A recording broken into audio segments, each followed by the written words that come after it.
La lune écarlate était penchée sur la ville endormie, enveloppant de sa lumière les maisons et l'église naissante. Les rues semblaient vides, les mèches des bougies s'éteignaient aux fenêtres. Sur la croix, attaché par une chaîne, se trouve un jeune homme, dont le corps porte les traces des coups de fouet de ses tortionnaires. Serrant les dents et rassemblant sa volonté dans un point, il endure courageusement les coups cruels des 2 suceurs de sang. Le jeune homme se voûta légèrement, baissa les yeux et cracha le contenu de sa bouche devant lui, attendant le résultat, son corps montrant encore plus clairement les signes des coups, ses vêtements déchirés par les coups de fouet et seule la chaîne froide lui servant de support. Les tortionnaires sont surpris par la résistance du jeune homme et cela devient la cause d'une colère encore plus grande, leurs yeux s'embrasant de rage. Le sauvage se retourne alors et, dans un grondement, le fouet volant assène un nouveau coup au jeune homme. Secoué par le coup de fouet et hurlant de douleur, les capillaires des yeux du jeune homme se remplissent de sang et son regard ressemble à celui d'un fou. Au centre du royaume des marionnettes se tient toujours le marionnettiste, derrière les tortionnaires, un homme en robe noire assis sur un trône, ordonnant au sauvage de s'arrêter, pour un interrogatoire plus poussé du jeune homme. Les yeux de l'homme en robe étaient absolument aussi injectés de sang que ceux des sauvages, un sourire hautain et méprisant s'étirait sur son visage, il communiquait au jeune homme avec des mots de la dernière chance, sa cible était le God System. Le jeune homme, la voix tremblante, couvert d'échymoses et de plaies ouvertes, n'a aucune idée de ce dont parle le tortionnaire. Plein de méfiance et désireux d'obtenir ce qu'il voulait, l'homme en robe se dirigea vers le garçon à petite foulée confiante, son sourire en coin ne se démentant pas une seconde.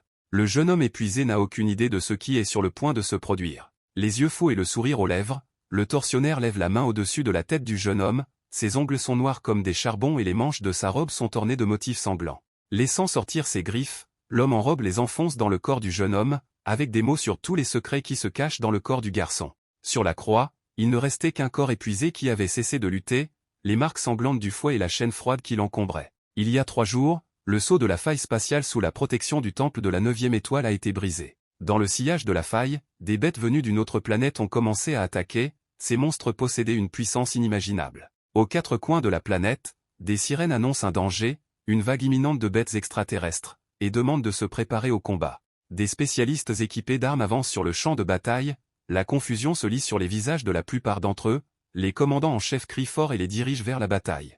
Le monde n'avait trouvé la paix que récemment et bientôt il serait à nouveau détruit, les créatures étaient des ténèbres et l'une d'entre elles était plus forte que l'autre. L'homme aux cheveux gris, grinçant des dents, détruisit, avec son épée apparemment lourde, mais légère, comme une brise caressant l'herbe, et prête à s'abattre sur le mal, le loup extraterrestre. Les créatures, en voyant le légendaire épéiste, se sont précipitées sur lui avec une volonté inébranlable de le tuer. Le guerrier analyse la situation et se rend compte que les unités qui tenaient la brèche ont été détruites.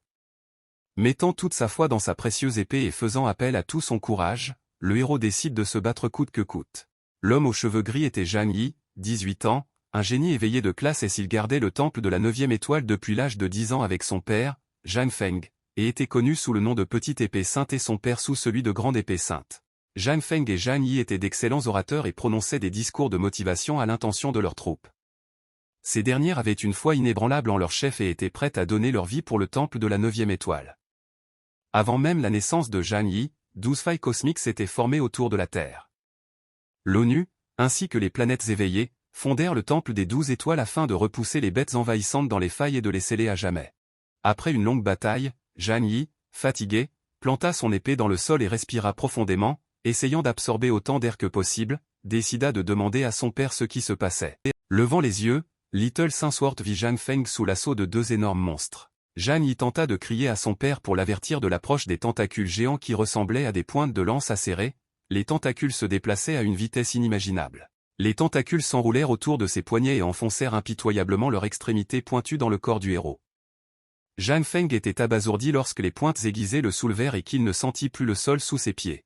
Dans les dernières secondes de sa vie, Zhang Feng s'est souvenu de sa conversation avec le président des Nations Unies, Raymond. Le combattant s'en veut d'avoir déçu le président et s'accuse de sa mort, d'avoir déçu tous ceux qui espéraient en lui. Zhang Yi n'en revenait pas, stupéfait, il se précipita vers son père sans rien remarquer sous ses pieds. Tous les combattants sont choqués par ce qui s'est passé et se rassemblent autour des pieds battants du commandant. À peine debout et retenant ses larmes, Zhang Yi se tenait près de son père mourant, souhaitant que tout ce qui se passait soit un cauchemar. Les derniers mots du père furent un appel à son fils pour qu'il soit fort et qu'il continue à vivre pour le bien du temple de la 9e étoile. Un cri de douleur déchirant jaillit de la bouche de Zhang Yi, ces sons ne pouvaient être comparés à rien et à la seconde même où le héros était vulnérable, un poignard acéré fut enfoncé dans sa poitrine. Étouffé par le sang, le héros recula en titubant, une main vêtue de noir lui en serrant la gorge. L'assassin était vêtu d'une robe, les yeux écarlates et un sourire caustique étiré sur son visage. Il chuchota à l'oreille de Zhang Yi que Zhang Feng connaissait de nombreux secrets qu'il n'aurait pas dû connaître, et que c'était la raison pour laquelle la mort du jeune homme était survenue si tôt. Perdant toute sa force à cause de la blessure, les mains et les bras de Zhang cessèrent de tenir fermement l'épée. En même temps que l'épée et son porteur tombaient à genoux, ne comprenant pas quel secret son père gardait, Zhang Yi ne prévoyait pas sa mort, il ne voulait pas mourir, il n'était pas encore devenu l'éveillé le plus puissant du monde, il avait encore besoin de protéger son peuple. Étouffant de sang, il était à genoux, la tête dans le sol. Des gouttes de sang coulaient sur le menton du jeune homme, son visage était tout abîmé, son corps semblait avoir perdu sa vitalité. Le garçon était enchaîné à la croix, ses parures saignaient encore et seule la chaîne retenait son poids. Le jeune homme se réveilla, c'était Zhang Yi, Little Sinsworth, il ne comprenait pas comment il n'était pas encore mort et où il se trouvait. Zhang Yi fut horrifié lorsqu'il baissa le regard et vit une autre personne dans une mare de sang violet. Des images ont commencé à surgir devant ses yeux, celle d'un enfant fuyant quelqu'un avec effroi. Des enfants maltraitent un jeune enfant, lui jettent des pierres et le frappent avec un bâton. Personne n'a accepté le bébé, même les fidèles l'ont chassé. Un jour, les mauvais traitements ont atteint un point tel qu'ils ont décidé de jeter le garçon dans la rivière, où d'épaisses algues l'ont enveloppé et ont semblé l'emporter quelque part dans les profondeurs de la masse d'eau. Le garçon s'est retrouvé devant deux colonnes surmontées d'un ange et d'un démon. En face de lui se trouvait un écran géant et un immense panneau ressemblant à un pentagramme. Bientôt, les algues portèrent le jeune homme sur le rivage et l'Y laissèrent. Les gardiens du quartier sont stupéfaits. Après que le jeune homme a miraculeusement survécu, les tortionnaires et l'homme en robe noire ont commencé à le torturer. Zhang Yi se rendit compte qu'il s'agissait des souvenirs du garçon dans le corps duquel il se trouvait à présent et qu'il ne comprenait pas comment il était encore en vie et comment tout cela était arrivé. Après avoir réfléchi à ce qui s'était passé et aux souvenirs qui lui revenaient, le héros réalisa qu'il était né dans le corps d'un garçon qui s'appelait également Zhang Yi. Il se souvint également du meurtre de son père et pensa que la mort de Zhang Feng était d'une certaine manière trop étrange, trop soudaine. Le héros se posait de nombreuses questions, il se demandait qui était ce mystérieux homme en noir, pourquoi son père n'avait pas utilisé sa véritable force d'au moins la classe SS, si quelqu'un serait capable de le blesser ou non, et quels étaient les secrets dont l'homme en robe noire parlait constamment. Zhang Yi entend les gardes envoyés pour nettoyer les cadavres s'approcher de sa cellule et se méfie. Les gardes, le regard menaçant et le fouet à la main, sont entrés dans la cellule et se sont dirigés vers le jeune homme. Zhang Yi les regarda avec un visage intimidant et des capillaires remplis de sang. Il jeta un coup d'œil aux personnes qui étaient entrées dans la cellule et reconnut un garde, il était la raison pour laquelle la mémoire avait été vidée. Les gardes étaient mécontents que l'enfant doive passer la nuit pour la troisième fois à cause de cela, leur tâche était d'envoyer le héros tourmenté dans le monde souterrain le plus rapidement possible. En ouvrant les verrous des chaînes à l'aide de la clé et en libérant ses mains des chaînes qui l'entravaient, le corps épuisé du garçon tomba à genoux. Les gardes se moquent et ne souhaitent que la mort du héros, le corps du garçon subit un nouveau coup. Après le coup, le héros est resté allongé sur le sol froid de la cellule, n'attendant pas que les videurs quittent la cellule, le jeune homme a répondu avec défi aux railleries des gardiens. Les gardes sont stupéfaits que leur victime soit encore en vie après tout ce qui s'est passé. Zhang Yi n'a pas réfléchi longtemps, il a utilisé ses talents de combattant et dans le combat avec les tortionnaires, trouvant sa force, il s'est envolé dans les airs avec une chaîne dans les mains. L'instrument de torture pour le jeune homme était maintenant un instrument de torture pour les gardes, le garçon jeta habilement la chaîne autour du cou de Lambon, ce dernier ne pouvait rien imaginer contre de telles actions. Zhang Yi tira de toutes ses forces sur les extrémités de la chaîne, la resserrant ainsi autour du cou de son adversaire. Le tortionnaire, devenu victime, tente instinctivement d'aspirer le plus d'air possible par la bouche, saisit de ses mains la chaîne qui lui enserre la gorge, mais tous ses mouvements sont inutiles. Héros jette un garde au-dessus de sa tête. Le tortionnaire tomba raide mort et gisait à présent sur le sol nu et froid de la cellule, comme le précédent et le héros. Le deuxième garde s'est figé et a regardé tout ce qui se passait avec des yeux stupéfaits. Zhang Yi retira à l'ancien tortionnaire le semblant d'épée qui lui était familier, et avec une soif de vengeance pour tous les actes, les yeux remplis de sang, le visage meurtri par le fouet du garde, il regarda le deuxième embon. Le tortionnaire tenta de s'enfuir, mais le héros prit la chaîne et la lança sur le garde, elle enveloppa le tibia de ce dernier dans un bruit sourd et sifflant. La chaîne a fait tomber Lambeau de ses pieds et il s'est écroulé sur le sol. Le garçon n'a pas réfléchi longtemps, il s'est approché du médecin avec des yeux fous et a levé la dague au-dessus du corps encore vivant, son regard était plein de vengeance et de détermination. Zhang Yi grimpa sur le dos de son ennemi et planta sa dague dans son corps. Ensuite, le corps du tortionnaire est tombé raide mort avec un grondement. Le héros remarque que le garde est encore en vie et se tourne vers lui pour l'encourager, lui disant qu'il n'y a pas de bonne vie au paradis, pas de bonne personne, qu'il l'envoie au purgatoire et qu'il doit donc prier en pensant qu'il sera une bonne personne dans l'au-delà. Zhang Yi prit la décision de partir rapidement, grâce à ses souvenirs, il pouvait facilement éviter les rencontres possibles avec les gardes. La nouvelle se répand dans la prison que le prisonnier s'est échappé, et les gardiens, équipés de chiens et de fusils, se mettent à sa recherche.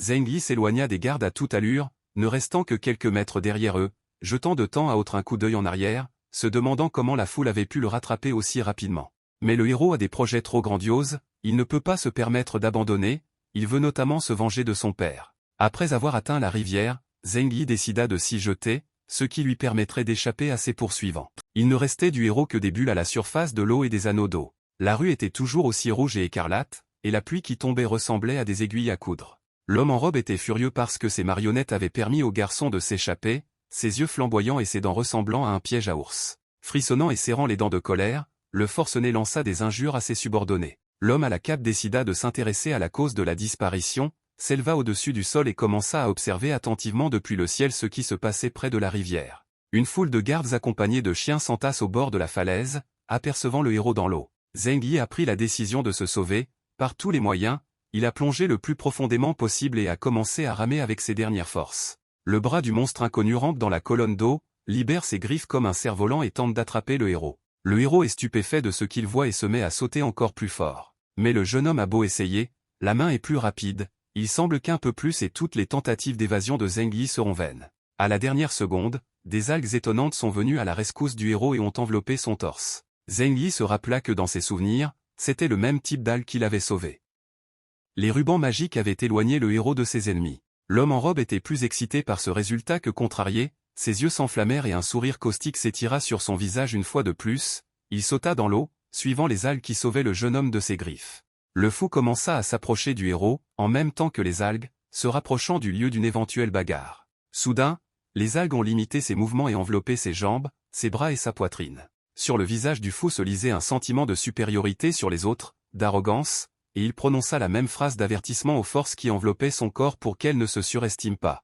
Utilisant sa force, le méchant a facilement déchiré l'algue magique sur lui, dont il ne restait plus que des lambeaux. Les yeux du héros s'illuminent comme des ampoules. Un redémarrage du système se produit. La conscience de Zheng Yi lui revint, le fou prêt à frapper le jeune homme de ses griffes d'aigle. En se retournant, l'homme en robe avait perdu son sourire et ne lisait plus qu'une légère confusion, maintenant qu'il ne contrôlait plus la situation. Une nuée d'espadons s'abat sur le méchant, l'assaille et le désoriente dans l'espace. Les algues qui enveloppaient le héros brillaient d'une lumière dorée, ses cheveux remuaient. Après ce qui était arrivé à l'homme en robe, il était prêt à vomir, il voulait de plus en plus en finir avec le jeune homme. Les algues créèrent comme un dôme autour de Zheng Yi. Un instant plus tard, le héros disparaissait et les algues retrouvaient leur calme habituel, mais l'ennemi était un peu étourdi et criait que le dieu système était à la poursuite du jeune homme. Les vagues d'eau ont transporté le garçon dans un endroit extraordinaire, bien qu'il n'ait pas compris les raisons ou le but de ce qui se passait. Après être redescendu à la surface, Zheng Yi s'est accroupi, s'est appuyé sur son genou et a craché les restes de l'eau qu'il avait avalée sous l'eau. Devant le jeune homme apparut une divinité merveilleuse, aux ailes immenses comme celles d'un ange, qui remplissait la pièce d'un éclat et d'un lustre bleu. La divinité n'avait pas de visage, seulement l'apparence d'un hologramme sans visage, et portait également des robes de couleur céleste. Zheng Yi se souvenait de cet endroit, ses souvenirs lui revenaient, mais il ne comprenait pas ce qu'il faisait ici encore une fois. Le jeune homme reste stupéfait et émerveillé, car il n'a jamais rencontré un objet aussi merveilleux. Zheng Yi cria des questions sur qui se trouvait devant lui et si la divinité pouvait le sauver, mais ce dernier dit que les tâches et les objectifs du jeune homme devaient être différents, qu'il devait penser et s'inquiéter de son corps. La divinité a ordonné qu'un choix soit fait, le héros n'a pas réalisé quel choix il devait faire. L'intelligence artificielle montra à Zheng Yi quel était son choix, le contenu disait que dans un an la Terre ferait face à une catastrophe d'extinction, voudrait-il appliquer le sceau du système de Dieu pour sauver les gens ordinaires, si la mission échouait, toutes les données du héros seraient supprimées. Et deux choix étaient donnés pour répondre oui ou non. En déformant les informations qu'il reçoit, le jeune homme est abasourdi par le fait que dans un an, la Terre sera détruite. Sa surprise était également due à sa familiarité avec le système de Dieu précédemment connu, il a regardé l'alerte avec les yeux d'un enfant, examinant attentivement tout ce qui se passait. Il pensait au fait qu'il allait devoir vivre avec ce corps pendant un an et que s'il n'était pas d'accord, il pourrait vouloir se venger. Zheng Yi réfléchit bien à sa décision et se décide fermement, les yeux pleins de détermination. Le héros a cliqué en toute confiance sur l'option de réponse positive. Fronçant les sourcils, le héros dit qu'il découvrira la vérité et qu'il vengera son père, qu'il vengera tous ses frères qui sont tombés pour le temple de la 9e étoile. L'alerte sur l'écran se mit à jour, la caractéristique de Zheng Yi apparaissait maintenant, son nom, âme 32000, force 6, défense 6, vitesse 7, points d'attribut 0, points additionnels du système de Dieu 10, lignée végétale, Busman, capacité de subjugation novice, classe de rang F. Le héros a également lu dans une note qu'il a besoin de la technique pour tuer les ennemis de classe S afin de pratiquer les 13 styles de kendo, ce que son père lui a appris. Zheng Yi était surpris que l'éveil de grade F, le niveau le plus inutile de la lignée végétale, permette de pratiquer une compétence de si haut niveau. Le héros était content d'avoir bien conservé sa force mentale de grade S et avec 2 points supplémentaires, il serait capable de retrouver son ancien grade en un rien de temps. En récompense, le jeune homme reçoit une épée écarlate à une main et un uniforme de garde. L'utilisateur du système God confirme le début de la téléportation. Le jeune homme est agréablement choqué, cela ne lui est jamais arrivé auparavant. La longue rivière sinueuse, les bosquets verdoyants, le soleil brillant et la chaleur enveloppante remplissent le pays. L'épée à la main, le héros sort de l'eau, les algues devenant déjà son guide. Le jeune homme remercia toutes les divinités de lui avoir donné une seconde chance, un sourire brillant sur son visage et une brise chaude développant ses cheveux et sa cape. Les algues firent des bruits et frétillèrent, réalisant ce dont parlait le héros et comme pour lui répondre. Zheng Yi fut surpris qu'une plante apparemment ordinaire puisse le comprendre et essayer de lui répondre, il fut amusé comme un enfant, l'algue dit au revoir à son nouvel ami et retourna sous l'eau. Le héros aperçoit son ancien visage dans le reflet de l'eau, ce dont il se réjouit. Le système est réapparu devant le jeune homme, l'informant que pour protéger l'utilisateur, le système allait traiter son apparence, ce que les autres utilisateurs verraient ne serait pas la véritable apparence de l'utilisateur. L'écran montrait un homme blond, avec des yeux jaunes et un regard menaçant. Zheng Yi était heureux et, levant les yeux au ciel, il lança un appel enthousiaste à son père en lui disant qu'il trouverait certainement son meurtrier et se vengerait, et que le temple de la 9e étoile l'attendrait sans aucun doute. Entendant des rires bruyants derrière lui, le héros se retourne pour voir de qui il s'agit. Un homme aux yeux brillants, aux cheveux de briques et vêtu d'une robe apparut devant lui, disant que le temple de la 9e étoile avait déjà été rasé depuis 3 jours et que tous les gens étaient morts. Ne croyant pas ce qu'il entendait, le jeune homme se jeta sur l'étranger avec des mots pour le détruire. Souriant, et surpris par la détermination du garçon, l'étranger dit qu'il aimait ce genre de choses. Agitant son épée devant le visage de l'étranger, Zheng Yi lui dit de ne pas penser que ses compétences n'étaient pas visibles, il était un mage noir qui avait appliqué l'art interdit du sacrifice. Le jeune homme continua d'agiter son épée devant l'inconnu, sans jamais le toucher. Le mage noir était choqué qu'un certain garçon puisse deviner son essence, et pas seulement deviner, mais faire mouche du premier coup. Brandissant son épée, Zheng Yi déclara que les miracles n'arrivaient pas, et que c'était quelque chose qu'un mage sans valeur ne pourrait pas deviner tout seul. Son visage était déterminé, confiant et inébranlable. Whirlwind apparut à côté du héros, après avoir analysé ce qui se passait, il réalisa qu'il était face à un combattant proche de la classe D.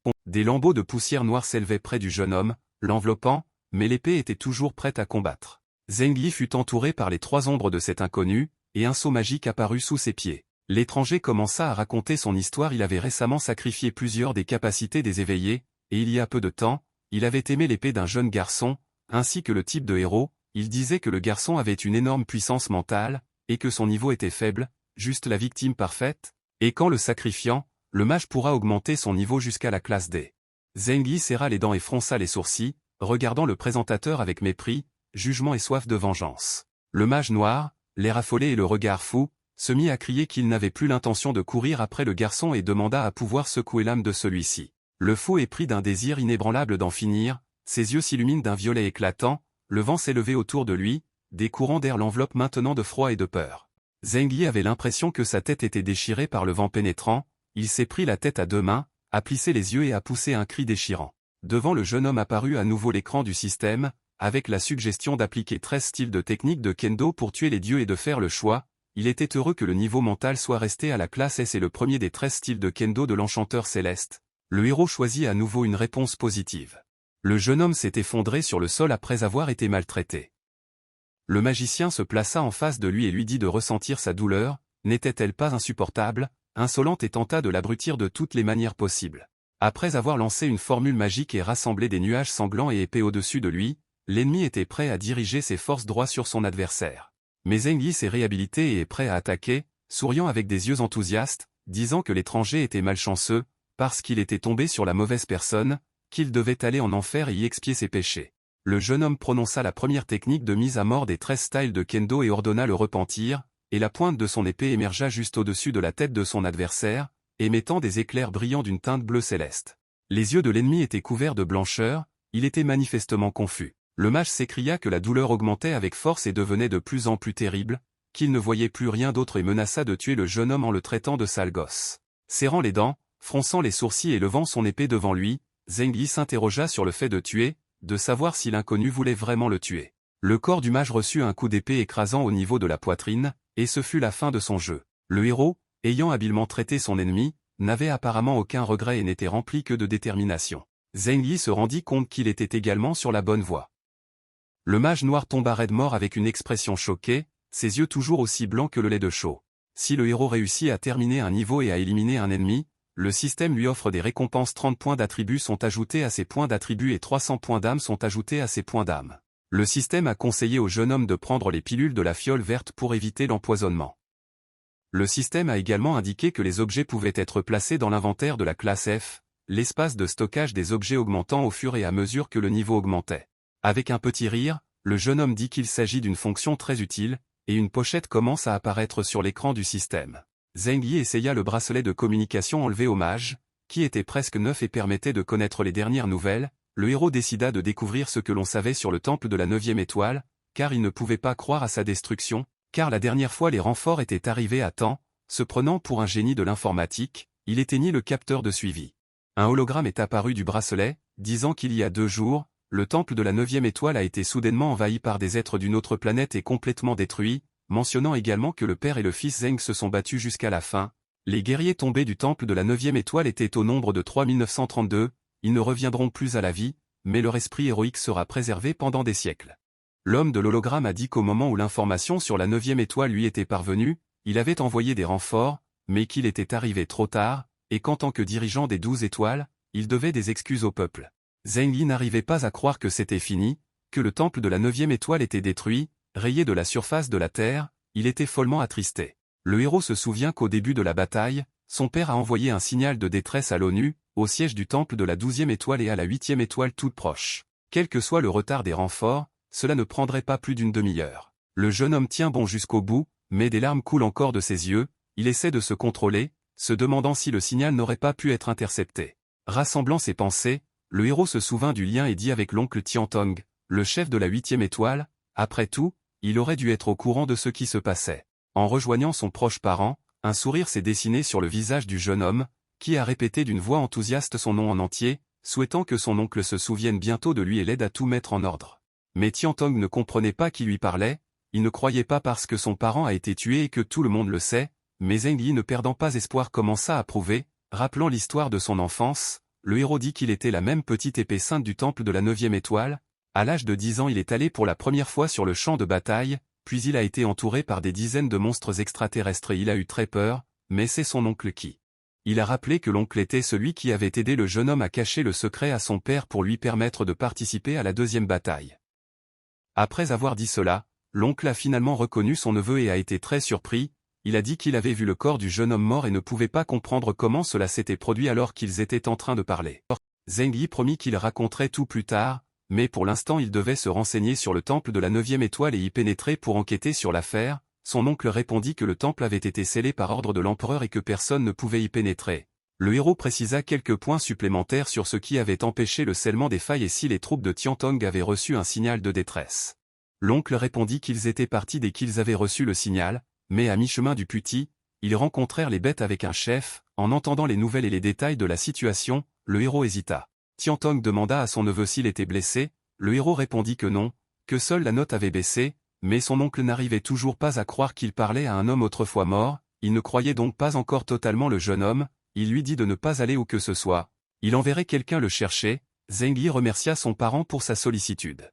Soudain, de derrière une souche apparut un renard féerique, il avait 3 rubis rouges sur le front, et de sa bouche sortaient de jolies dents. Le renard observait attentivement le héros, comme s'il voulait l'emmener avec lui. Entendant un bruissement, Zheng Yi cria, effrayant la créature féerique qui commença à s'enfuir. Foxy conduit le jeune homme jusqu'à une belle jeune fille très grièvement blessée dans la région et qui gît sur le sol nu, inconsciente. Le héros comprit que c'était ce mage noir qui lui avait infligé ses blessures et que le renard l'avait amené à lui pour la sauver. Zheng Yi ne comprenait pas comment la fille avait pu se blesser aussi profondément et, dans un tel endroit, le renardeau était très inquiet pour sa maîtresse. Le héros prit la décision de sauver la jeune fille. En regardant la blessure, ses joues rougirent, il était follement gêné par de tels rebondissements, et faisant don de sa potion, il la versa sur la blessure de la victime. Lorsque la jeune fille se réveilla, sur le visage du jeune homme apparut un sourire radieux, il était heureux d'avoir pu l'aider et le sauver, mais en se réveillant elle ne put partager avec lui cette joie, elle accusa le héros d'épier ses formes.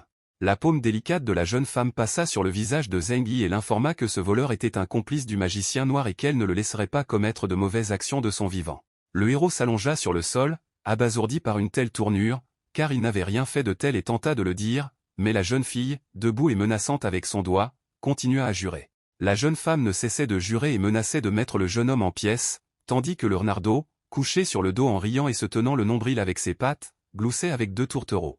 Zheng Yi, infecté par la rage de la jeune fille, commença à injurier le garçon à fourrure, réalisant qu'il comprenait le langage humain. En s'approchant de sa maîtresse, le renard lui chuchota à l'oreille qu'il s'agissait de l'homme qu'il avait sauvé et qui avait tué le mage noir. L'humeur de la jeune fille a changé dès qu'elle a commencé à s'excuser auprès du héros. Quelque chose commença à descendre sur le sol, c'était l'escouade envoyée pour récupérer Zheng Yi. La jeune fille, très excitée, demanda ce que le jeune homme avait à voir avec la 12e étoile et pourquoi on avait envoyé un avion de luxe pour le chercher. L'avion avait des lance-flammes sous les ailes, il s'approchait à une vitesse inimaginable, il n'avait pas l'air d'être là pour des intentions pacifiques. Le système s'est allumé en rouge et non plus en bleu, et a demandé à tout le monde de quitter immédiatement la zone à haut risque. Zheng Yi ne comprenait pas de quel danger il parlait, parce qu'il avait finalement eu l'occasion de revenir en arrière et d'expliquer tout, il y avait des pensées qu'il s'agissait encore d'une sorte de dysfonctionnement.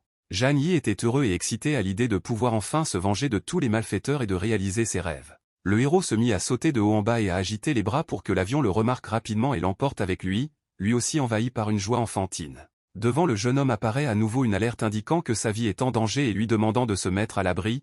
La demande est répétée plusieurs fois, le héros ne comprend toujours pas ce qui se passe, c'est là sa chance, c'est là son salut dans le ciel. En un instant, l'avion s'est mis en état de préparation et était prêt à attaquer, tous les feux et les lumières sur l'avion se sont allumés et autour sont apparus comme des décharges d'éclairs électriques. Réalisant ce qui se passait, Zheng Yi était furieux, sa bouche s'ouvrit de surprise, car il n'attendait pas un ennemi mais le salut. Le système commença à afficher de plus en plus d'avertissements sur l'approche du danger.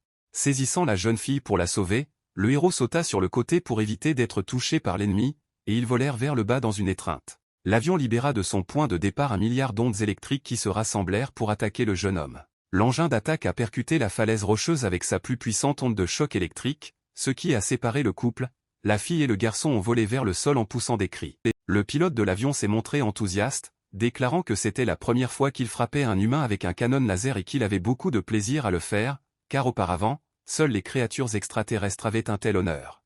La jeune fille grimpa sur le dos du jeune homme, car elle venait de se remettre de sa blessure et cela l'aidait à avancer plus vite, il la tenait fermement sous ses genoux, le renardeau, follement effrayé, les suivait.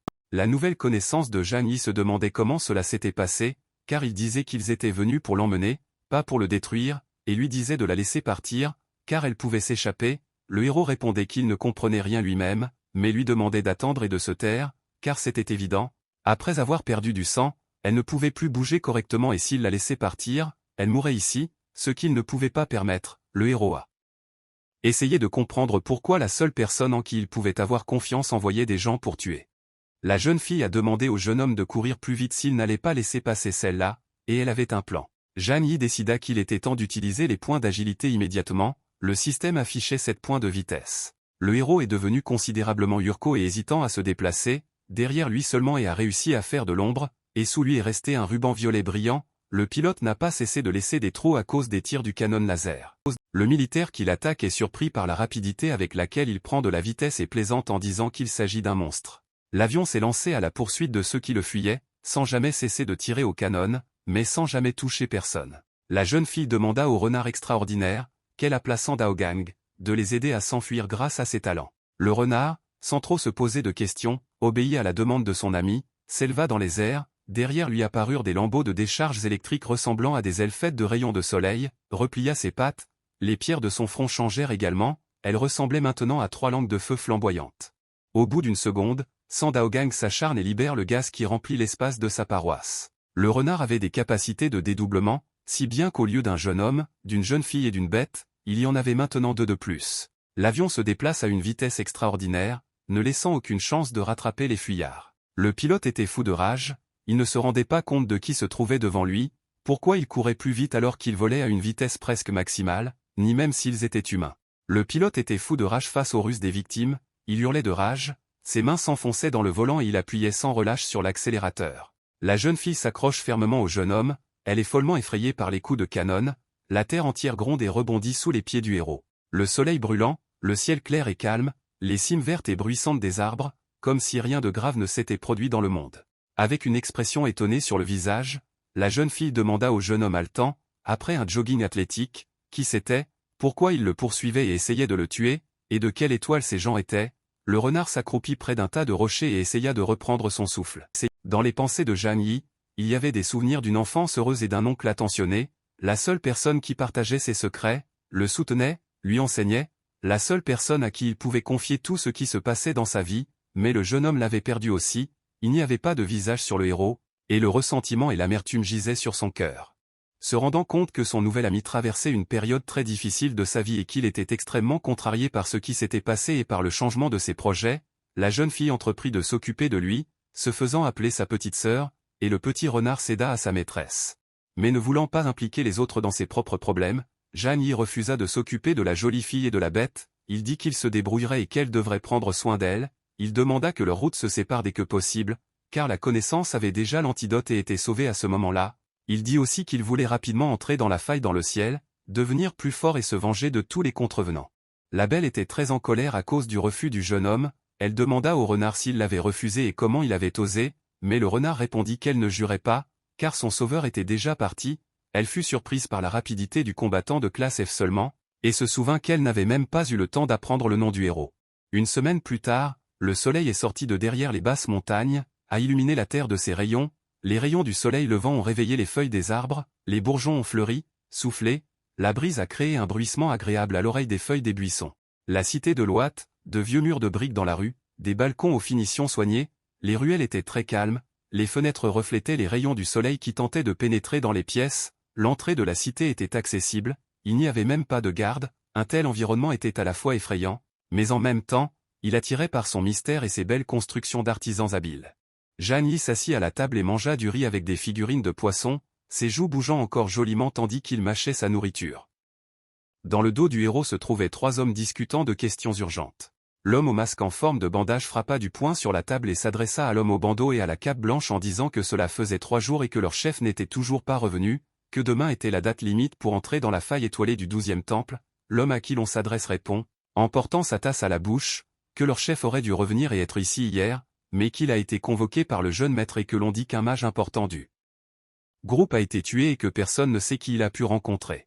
Ce mage tué était le mage noir que Zhang Yi avait éliminé alors qu'il cherchait des réponses à ses questions. Les nouvelles commencèrent à être diffusées, elles disaient qu'en raison de la destruction complète du temple de la 9e étoile, les failles dans le ciel étoilé sous sa protection perdaient de leur stabilité, l'ONU s'inquiétait que des êtres extraterrestres continuent d'envahir la Terre.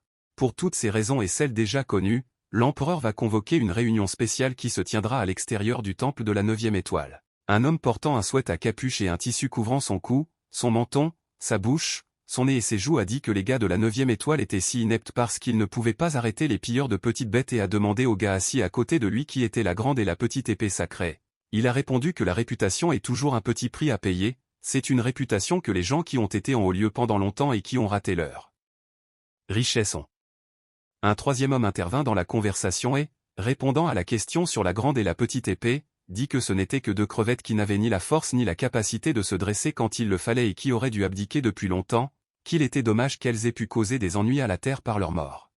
Une seconde après les paroles insultantes de l'étranger, un gobelet de verre rempli d'un jus rouge ressemblant à du sang écarlate suintant vola à l'arrière de sa tête. Avec un cri, en se retournant et en se tenant l'arrière de la tête, une veine est apparue sur le front de l'étranger, ses sourcils se sont rapprochés et il a crié, cherchant à savoir qui avait fait une telle chose et si cette personne avait l'intention de rester en vie après une telle chose. Zhang Yi, après avoir entendu les propos sur son père et lui-même, est devenu furieux, son poing a volé dans la joue de l'agresseur, suivi d'un verre à l'arrière de sa tête, il est tombé, perdant l'équilibre à cause du coup, brisant la table sous lui. L'homme en vêtements blancs avec des yeux hébétés n'a pas compris ce qui se passait.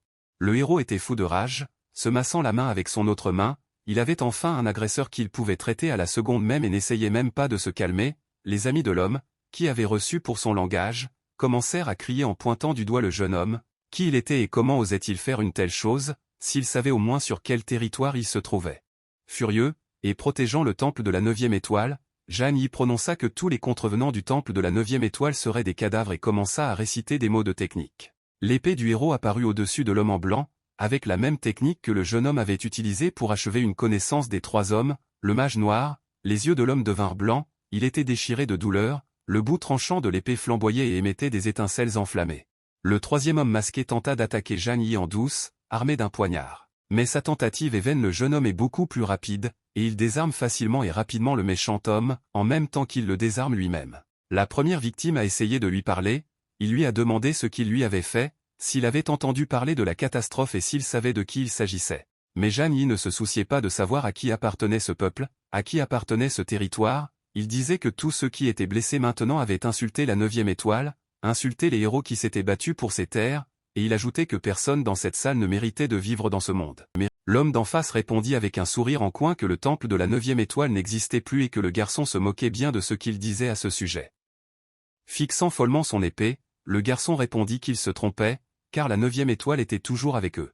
Un homme de grande taille, aux cheveux longs, au torse nu et portant des cicatrices sur le torse et le visage, a envahi la pièce, ayant entendu le vacarme et que quelqu'un se déchaînait sur sa propriété. C'était le chef que les 3 hommes attendaient. D'un air désemparé, l'homme se tourna vers le type. Comment osait-il tuer ces hommes et était-il vraiment malade de vivre? Le système montra que l'homme qui était arrivé s'appelait Neishan, c'était un homme éveillé de classe D, sa compétence était Pao Shui, un art martial chinois. Cela se traduisait par coups de poing fendant la terre. Le système a de nouveau indiqué qu'un danger se rapprochait, cette fois en signalant que l'ennemi était une classe D éveillée et en demandant de s'en éloigner le plus possible. Sur l'épaule et le poignet de Neishan se trouvaient des bracelets de fer des 2 côtés. D'un air menaçant, il demanda au jeune homme s'il devait lui briser tous les os un par un ou si je ne devais pas laisser une tache humide de toi, un survivant de la bagarre se tenant près de son pied. Zhang Yi, décidant qu'il ne devait pas y avoir de survivants, s'approcha rapidement du type, donna un coup d'épée et termina ce qu'il avait commencé. Comparé à tout le monde, le boss paraissait énorme, il était d'une taille folle.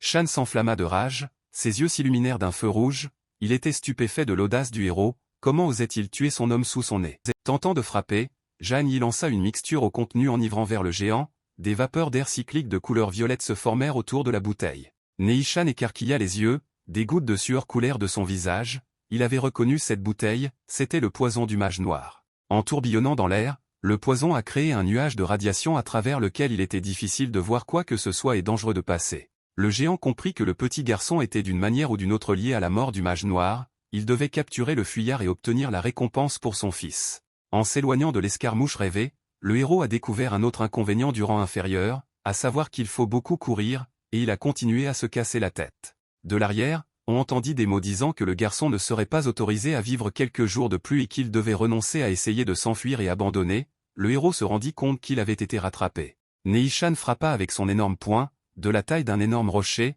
mais Zhang Yi put arrêter l'attaque, brisant presque son épée. Le héros fut projeté en arrière, des étincelles jaillirent sous ses semelles, il avait du mal à tenir sur ses pieds après un coup aussi puissant de l'ennemi. Le géant, avec un puissant assaut, décida d'utiliser sa technique spéciale d'anéantissement, Pao Shui, un coup de poing qui fendit le sol, ses yeux flamboyaient, et d'intimidantes langues de flammes sortaient de ses poings. D'un air stupéfait, Zhang Yi réalisa que son adversaire avait un désir inébranlable de le tuer, et il commença donc à invoquer la lame spirituelle. Les yeux et le sourire du géant étaient insensés, de la salive suintait de sa bouche à cause de la frénésie et de la soif de sang, la couleur de ses cheveux et de ses yeux était indiscernable. Après avoir frappé, Neishan laissa un énorme trou sur le sol, et à cause de l'onde de choc, le jeune s'envola vers le haut, mais avant qu'il ne puisse porter son coup, le morceau de sol sembla tomber sous eux.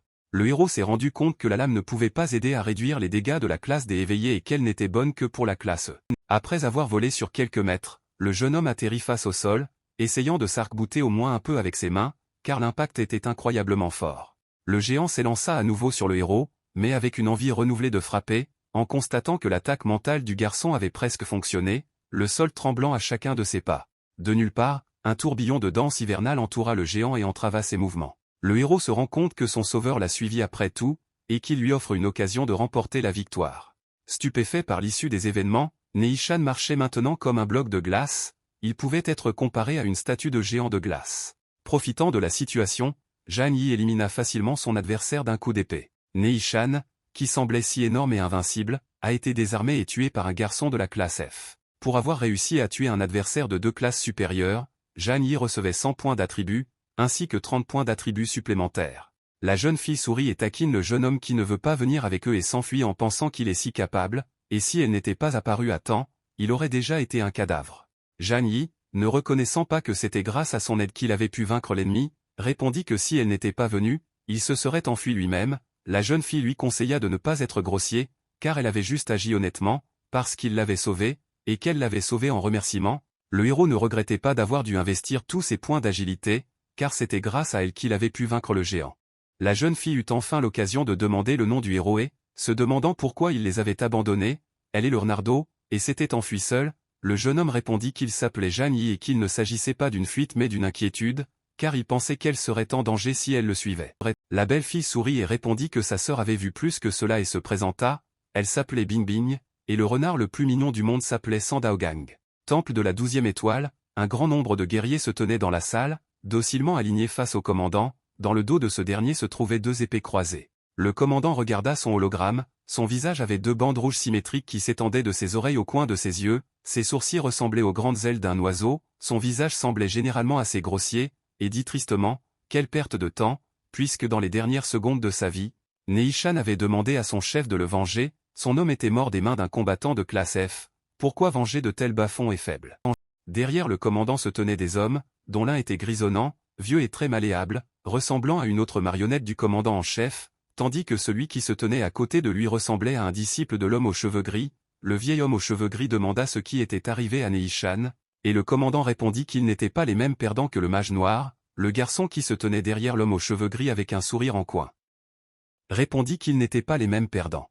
L'homme aux sourcils d'aigle passa sa main sur la joue de l'orateur et poussa un cri de colère. Comment cet homme osait-il ouvrir la bouche alors qu'on ne le lui demandait pas? Le commandant leva le poing en l'air et déclara d'une voix décidée que cette opération montrerait s'il pouvait atteindre la classe C et si l'ONU lui donnerait le droit de devenir l'héritier du Temple de l'Étoile à la fin de cette année, et il l'avertit que si les choses ne se passaient pas comme prévu, il ne penserait pas à revenir vivant.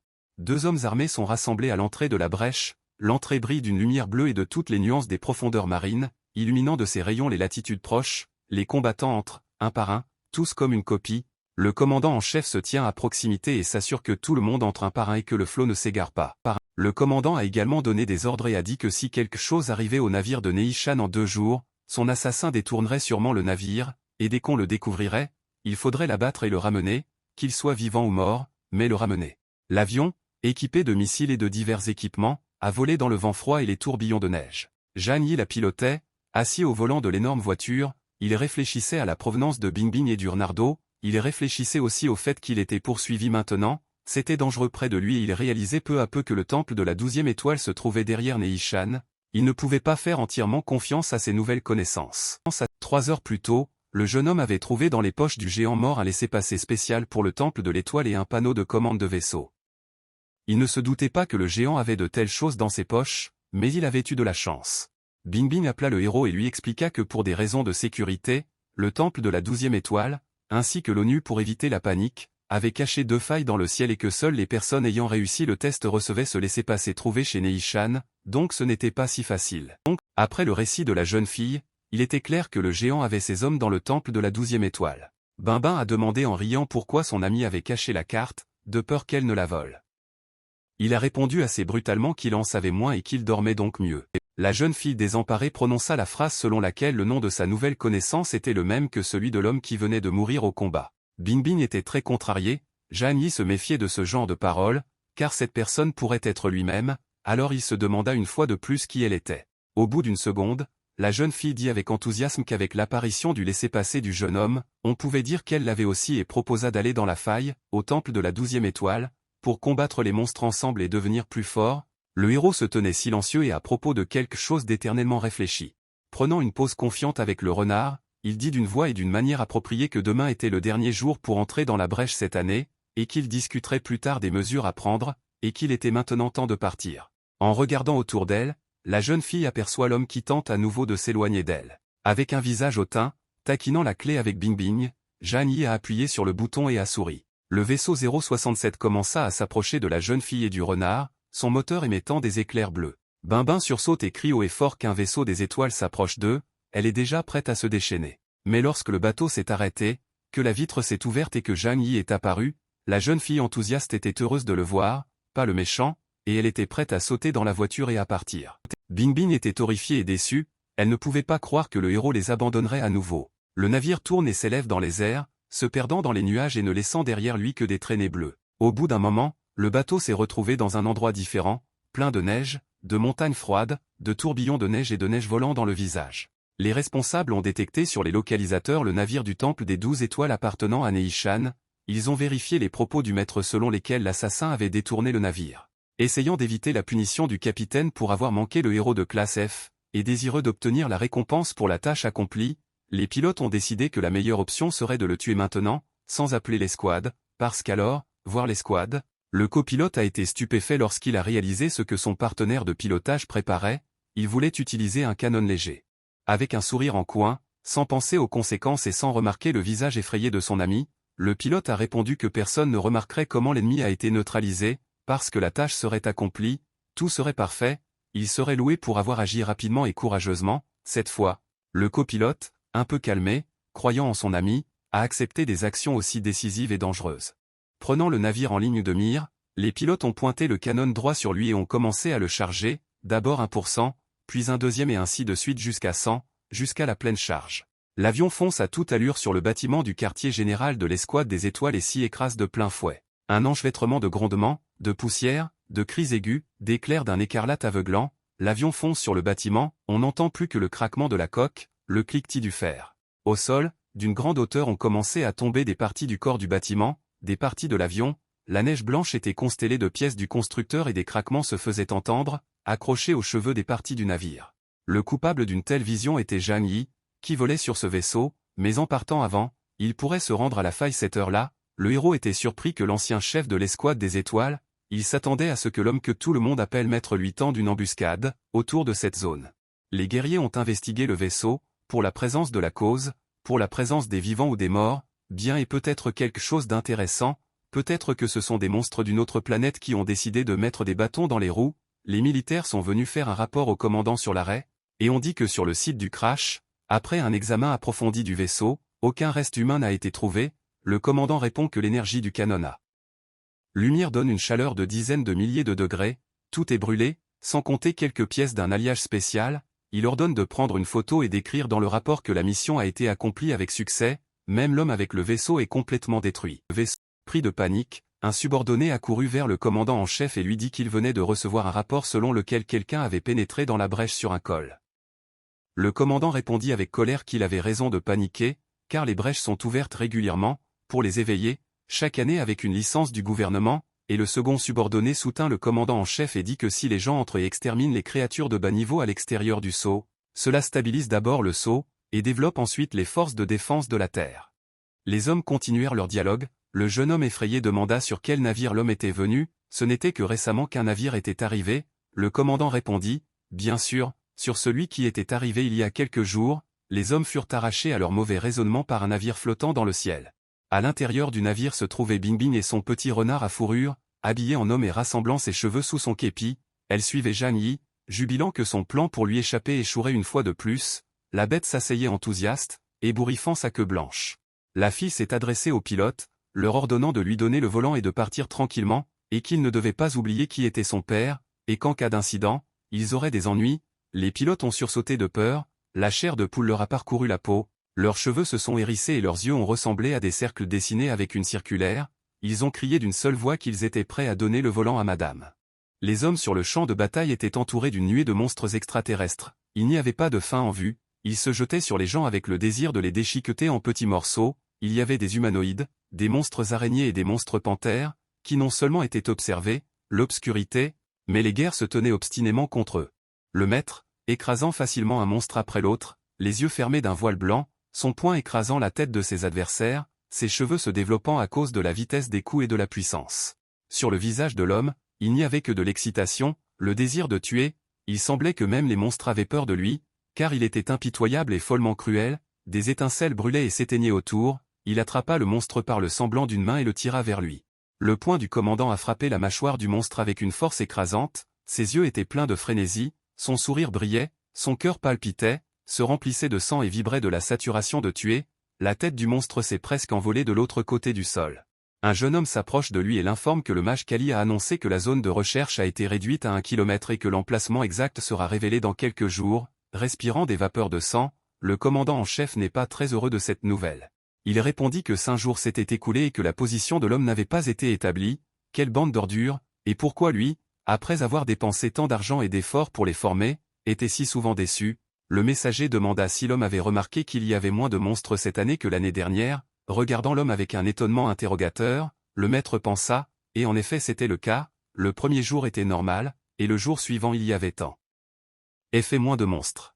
Des éclairs violets, deux têtes énormes ressemblant à des dinosaures éteints depuis longtemps, des bouches comme une boule électrique, des yeux aussi comme des éclairs brûlants d'éclairs violets. Jeanne y tentait d'échapper aux griffes de ce monstre terrifiant, tenant la poignée de son seul ami et protecteur, son épée, tandis que derrière lui, une foule de monstres furieux aux yeux brillants comme ceux d'un chat dans les ténèbres le regardaient approcher.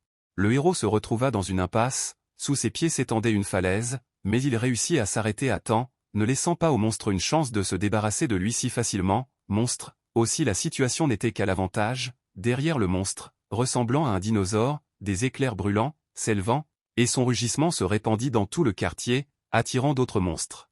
Il s'est avéré que la bête avait les deux têtes d'un dragon, la poitrine d'un homme, les pattes d'un lion, à la place des jambes, le corps d'un cheval, et qu'elle ressemblait à un héros d'histoire mythique, à savoir un centaure.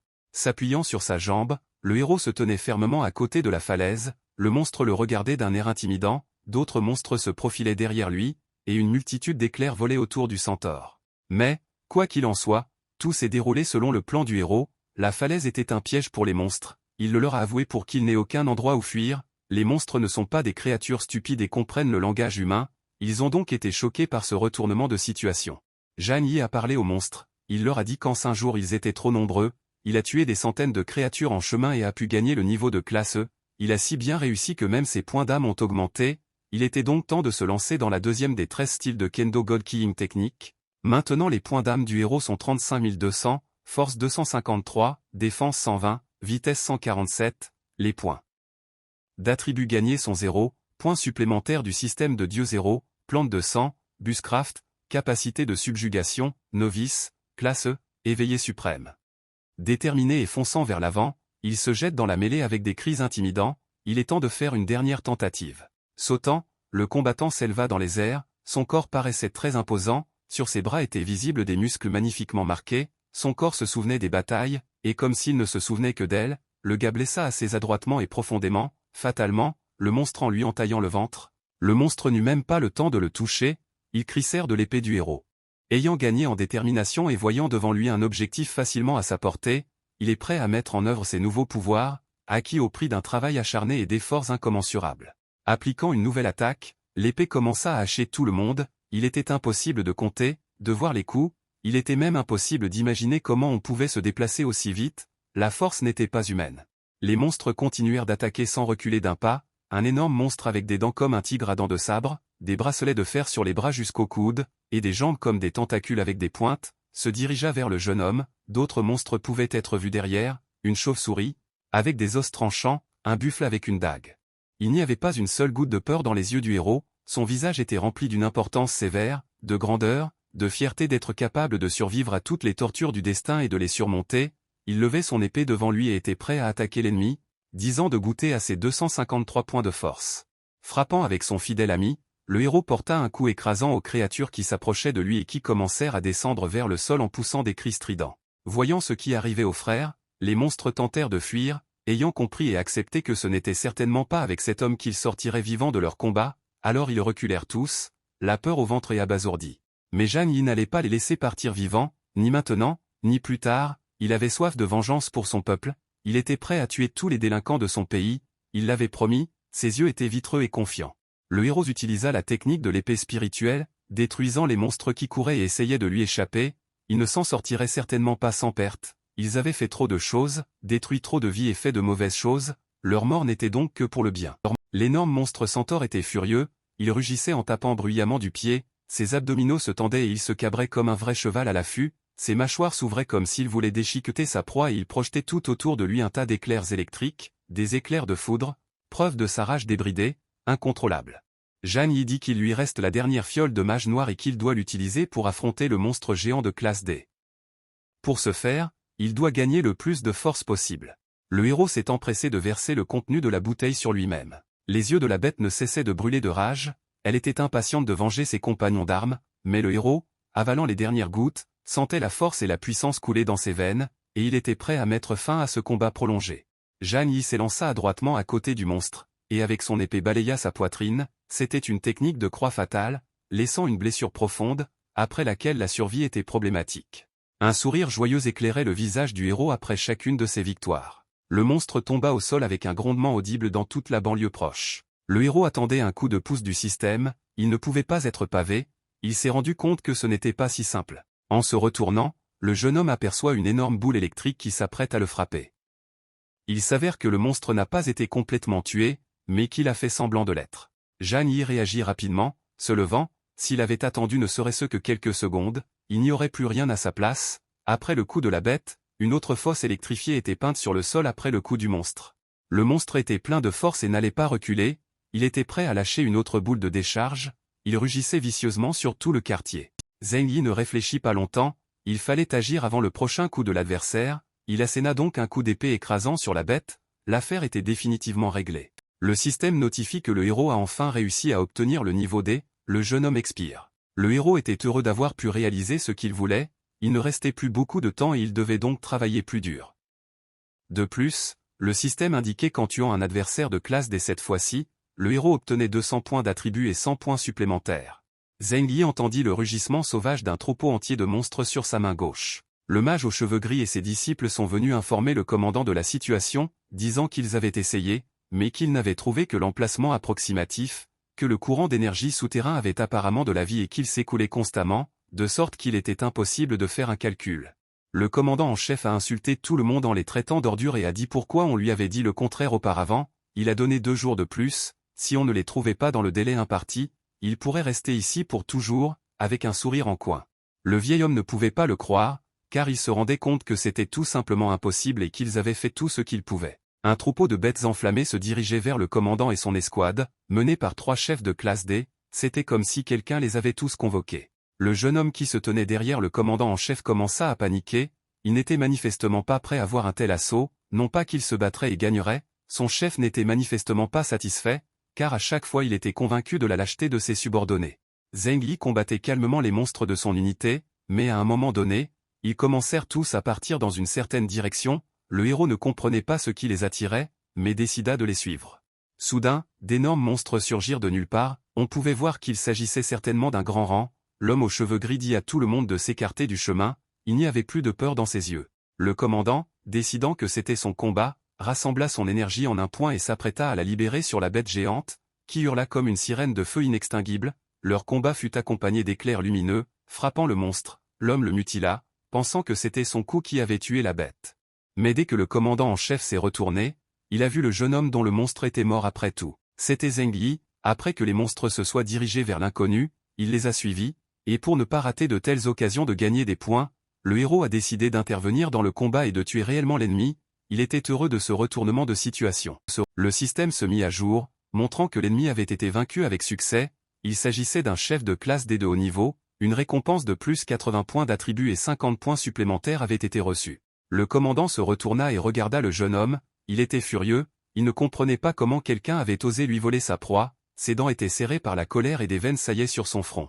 Après être descendu au sol, l'homme commença à crier au héros, si c'était ce gamin qui avait tué Neishan, et comment il s'était retrouvé ici, le héros répondit avec un sourire en coin et un peu gêné, réalisant qui était devant lui, vous êtes donc son protecteur, le monde est vraiment petit.